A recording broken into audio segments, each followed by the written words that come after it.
ಬೇಲೂರು ತಾಲೂಕು ಶರಣ ಸಾಹಿತ್ಯ ಪರಿಷತ್ ವತಿಯಿಂದ ಪಟ್ಟಣದ ವಿಶ್ವ ಪದವಿ ಪೂರ್ವ ಕಾಲೇಜಿನಲ್ಲಿ ವಚನ ಪಿತಾಮಹ ಡಾಕ್ಟರ್ ಹಳಕಟ್ಟಿಯವರ ಒಂದು ನೆನಪು ಕಾರ್ಯಕ್ರಮಕ್ಕೆ ಗಿಡಕ್ಕೆ ನೀರು ಹಾಕಿ ಉದ್ಘಾಟನೆ ನಡೆಸಲಾಯಿತು.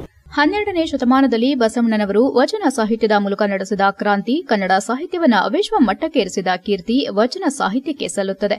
ಇಂತಹ ಅಮೂಲ್ಯ ಸಾಹಿತ್ಯ ಮತ್ತು ವಿಚಾರಧಾರೆಗಳು ಒಂದು ಧರ್ಮ ಜಾತಿಗೆ ಸೀಮಿತವಾಗಿಲ್ಲ ಎಂದು ನಿವೃತ್ತ ಪ್ರಾಂಶುಪಾಲ ಪ್ರೊಫೆಸರ್ ಜಯಣ್ಣಗೌಡ ಹೇಳಿದರು.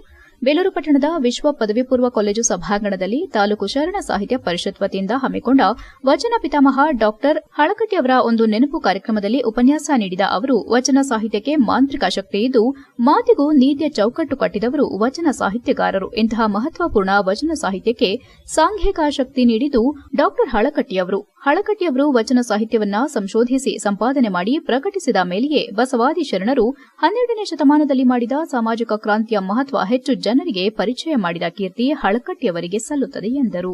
ಕಾರ್ಯಕ್ರಮ ಉದ್ಘಾಟನೆ ನಡೆಸಿ ಮಾತನಾಡಿದ ಕದಳಿ ಮಹಿಳಾ ವೇದಿಕೆ ಜಿಲ್ಲಾಧ್ಯಕ್ಷೆ ತೀರ್ಥಕುಮಾರಿ ವೆಂಕಟೇಶ್, ಮಹಿಳೆಯರು ಅಡುಗೆ ಮನೆಯೆಂಬ ಸೀಮಿತದ ಕಾಲಘಟ್ಟದಲ್ಲಿ ಮನೆಯಿಂದ ಸಮಾಜ ಮುಖ್ಯವಾಹಿನಿಗೆ ತರುವ ಕೆಲಸ 12ನೇ ಶತಮಾನದಲ್ಲಿ ನಡೆದಿದೆ ಎಂದರು.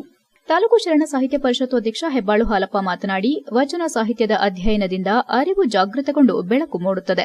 ವ್ಯಕ್ತಿ ಮತ್ತು ಸಮಾಜದ ಸ್ವಾಸ್ಥ್ಯಕ್ಕಾಗಿ ಪ್ರತಿಯೊಬ್ಬರೂ ವಚನ ಸಾಹಿತ್ಯದ ಅಧ್ಯಯನ ಮಾಡಬೇಕೆಂಬ ಹಿನ್ನೆಲೆ ಸುತ್ತೂರಿನ ಹಿಂದಿನ ಪೂಜ್ಯರು ಅಖಿಲ ಭಾರತ ಶರಣ ಸಾಹಿತ್ಯ ಪರಿಷತ್ತನ್ನ ಕಟ್ಟಿ ವಿಶ್ವದಲ್ಲಿ ವಚನ ಸಾಹಿತ್ಯಕ್ಕೆ ಹೊಸ ಬೆಳಕನ್ನು ನೀಡುತ್ತಿದ್ದಾರೆ ಎಂದರು.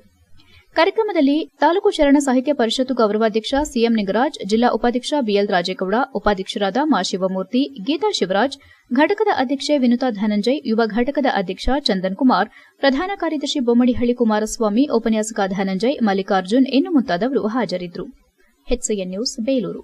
ಕಾರ್ಯಕ್ರಮದಲ್ಲಿ ವಿಶೇಷವಾಗಿ ಆಹ್ವಾನಿತರಾದಂತಹ ಎಲ್ಲ ನಮ್ಮ ಶರಣ ಸಾಹಿತ್ಯ ಪರಿಷತ್ತಿನ ಎಲ್ಲ ಸದಸ್ಯರುಗಳೇ, ಪ್ರೀತಿಯ ವಿದ್ಯಾರ್ಥಿಗಳೇ ಹಾಗೂ ಉಪನ್ಯಾಸಕರು, ಇವತ್ತು ನಾವು ಏನು ಈ ಕಾಲೇಜ್ ಅಂದ್ರೆ ನಮಗೆ ನಮ್ಮ ಮನೆಗೆ ಬಂದಂಗೆ ಬಂದ್ವಿ. ಯಾಕೆ ಅಂದರೆ ವರ್ಷದಲ್ಲಿ 1 ಅಥವಾ 2 ಕಾರ್ಯಕ್ರಮಕ್ಕೆ ನಾವು ಯಾವಾಗಲೂ ಬರ್ತಾನೆ ಇರ್ತೀವಿ.